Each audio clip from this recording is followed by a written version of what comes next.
یہ مولانا نے 4 لائٹیں لگا دی، کہتے ہیں جی بس یہ بہت زیادہ خرچہ ہو گیا، اگر یہ کسی بیوہ کی شادی کر دی جاتی، کسی بچی کے جہیز دے دیا جاتا تو کتنا اچھا کام ہوتا۔ اس پر بھی ہمارے پاس دلائل موجود ہیں۔ حضرت کعب بن زہیر کو حضور نے اپنی چادر دی، انہوں نے نعت پڑھی، وہ شعر لمبے ہیں، حضور نے ان کو چادر دی۔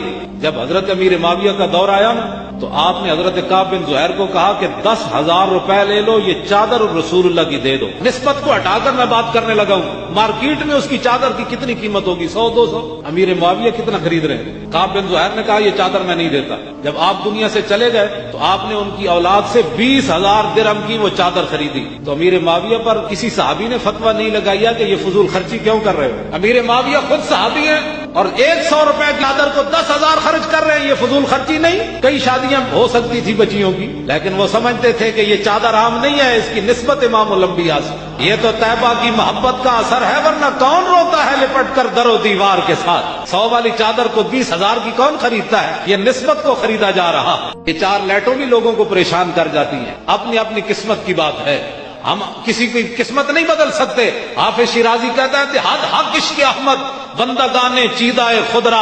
حافظ شیرازی کہتا ہے اللہ تعالیٰ اپنے حبیب کی محبت ہر ایک کو نہیں دیتا، بلکہ چن چن کر دیتا ہے، چلا میرے نبی نال پیار کر۔ اور ہمارے بزرگ یہ فرماتے ہیں کہ بندہ مومن بعد میں حضور کی تعریف کرتا ہے، پہلے اس بندے کا ذکر حضور کی بارگاہ میں ہوتا ہے۔